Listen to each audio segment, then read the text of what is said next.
Hey guys, Ryan back with Detail King. Today we're going to be discussing how to properly detail an engine bay. Before we begin, let's discuss and gather the tools and supplies we're going to need for this process. So here on our cart, we have our Final Touch Ultra. We have our Special Force Cleaner Plus. We have some WD-40, some of our citrus cleaner. In the back here, we have a variety of different detailing brushes. We have a few plastic bags, one of our Creature microfiber towels, a terry cloth towel. We have a 5-gallon bucket equipped with our grit guard to help trap that dirt and clean our brushes properly. And after we're done cleaning, we're going to be using some DK Spray Shine, non-silicone, and a nylon applicator to properly dress the engine bay. As for our water supply, we have a pressure washer here with a low pressure sprayer tip. Now, for the most part, the detailing process of an engine is going to be pretty simple and straightforward. There's definitely some things we need to think about, consider, and look for before we hop into cleaning the engine. First thing I always look for is to see what kind of shape the heat shield is in. These can be torn, falling apart, or sagging. This is something typically you're going to see on an older vehicle. If you're doing this for your business, you definitely want to let the customer know. Recommend that they get a new one, but if it is in a bad condition, definitely stay away from it. The only thing you're going to do is make it worse by cleaning it. Also, from there, we want to look for exposed alternators, air intakes, air filters, wires, and wiring harnesses. This is something we're going to come back in just a minute and tackle.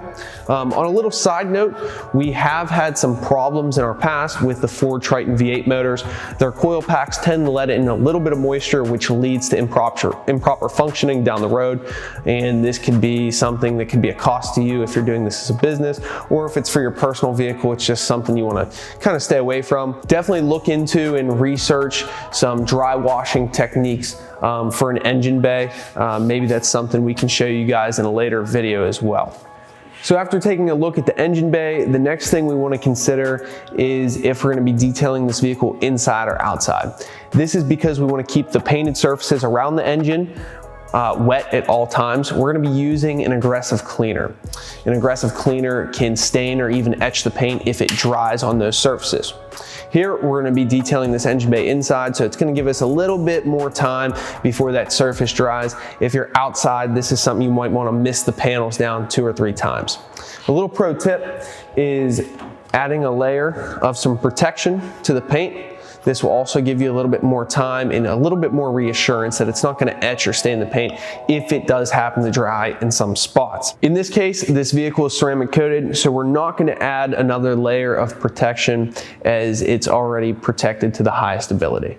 So let's hop back into the engine bay and protect all the necessary components we talked about before. First thing that sticks out to me is the exposed alternator. Little trick for this is simply just a plastic bag. We're going to cover it the best we can. It doesn't have to be perfect. These engines are designed to withstand some amount of moisture. So we're just going to simply take a plastic bag here and kind of feed it up under the cover. So from there, the next thing that kind of sticks out to me is all the exposed wires and wiring harnesses. Here we're going to use WD-40. WD stands for water displacement. So we're just going to use a small amount on all the wiring harnesses and exposed wires, and this is going to help displace and deter all the water that does happen to fall on those areas. If there's an exposed air intake, treat it just like the alternator, throw a plastic bag over it. That way we get the least amount of moisture on that air filter as possible. Okay, so now that everything's protected, we're going to move on to cleaning the heat shield. We're going to use the least amount of water as possible for this process. We'll be using our Special Force cleaner with a detail brush and our terry cloth towel. So we have our pressure washer here. Has a low power tip on it. And we're just going to give it one quick blast, just like that. We're going to take our Special Force cleaner and saturate the area.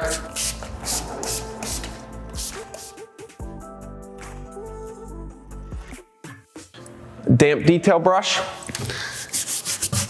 We're just going to agitate all that dirt, and then we'll wipe away with our terry cloth towel.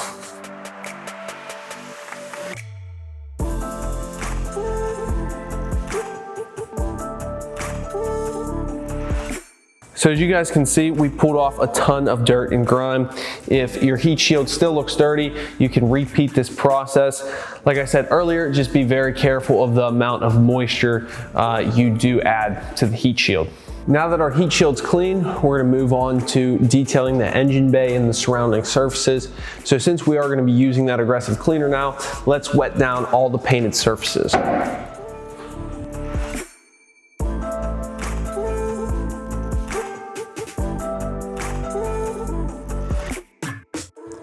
Like the majority of detailing processes, we're gonna start cleaning from the top and work our way down. That way any of that dirty water isn't gonna fall back down onto a clean engine bay if we were to start in the engine. So we're gonna pre-soak the engine and then we'll spray our product on, and then we'll discuss some of the brushes we'll be using today. Again, just be careful we don't hit the heat shield with a ton of water.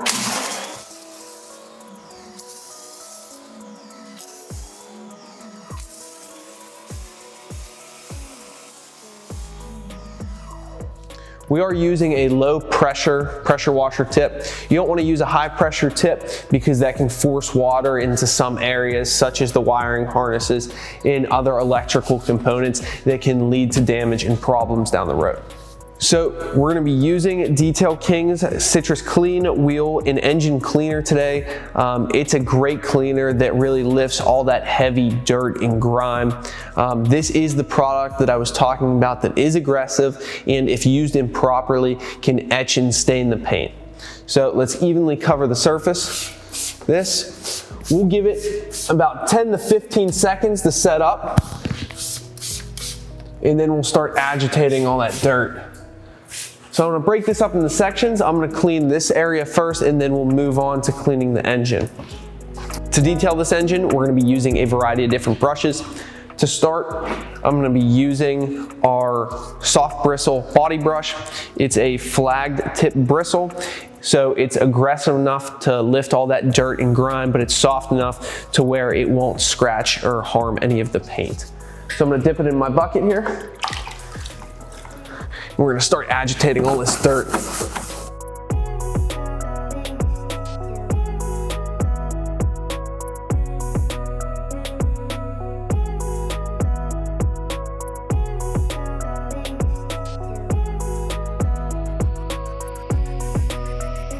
Now I'm gonna grab my detail brush here to get around the hinge areas that are a little bit more intricate.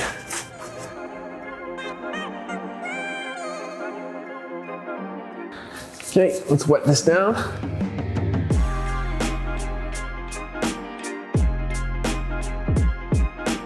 We'll also use Detail King's Citrus Clean on the rest of the engine bay. We're just gonna apply it evenly, and again, about 10 to 15 seconds for let it set up.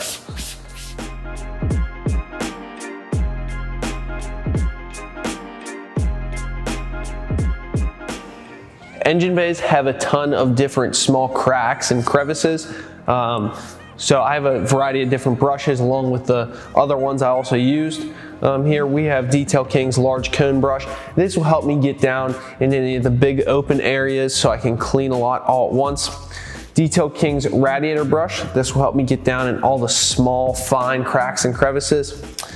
I also have a Scotch pad here for some of the more difficult dirt and grime, and then a nylon brush that's gonna help me get down in all the really fine detail areas.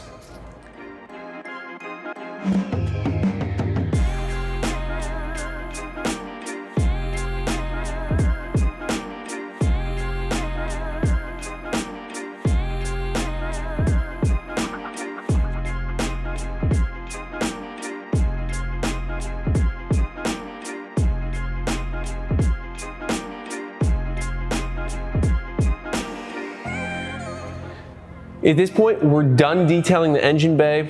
You can let it air dry, or in this case, we're gonna be using a combination of a microfiber towel and a master blaster, which is an air source to dry it. I'll be using the microfiber towel on all the large plastic areas in the master blaster to dry down in all the cracks and crevices.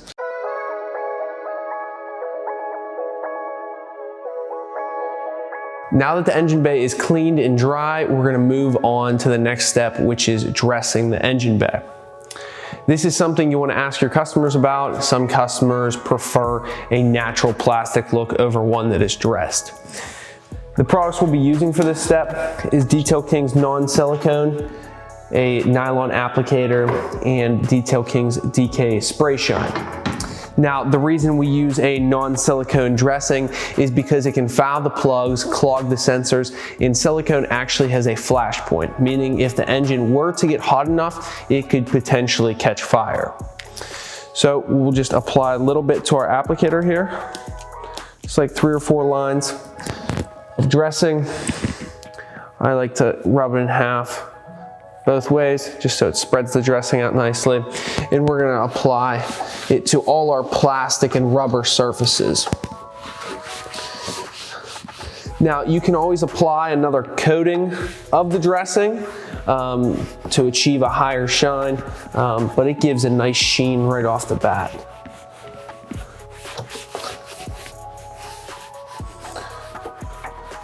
So I like to rub it in, and then I like to flip my applicator over to the dry side and kind of just level and even everything out.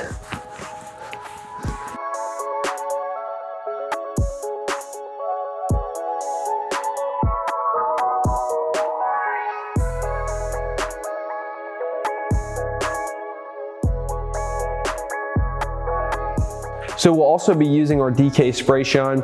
It's great to get down in all the small crevices and cracks where we want to add a little bit of dressing. Now, it does have silicone in it, so use it very sparingly, but it's always a great tool to have on hand.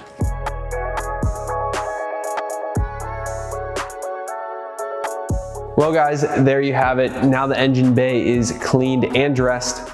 But to get any of the products you saw used in today's video, make sure you visit us at detailking.com. Comment any other videos you guys would like to see in the comment section below. Make sure you hit the bell so you get all our notifications when we do post videos, and make sure you subscribe to stay up to date on everything. See you guys next time.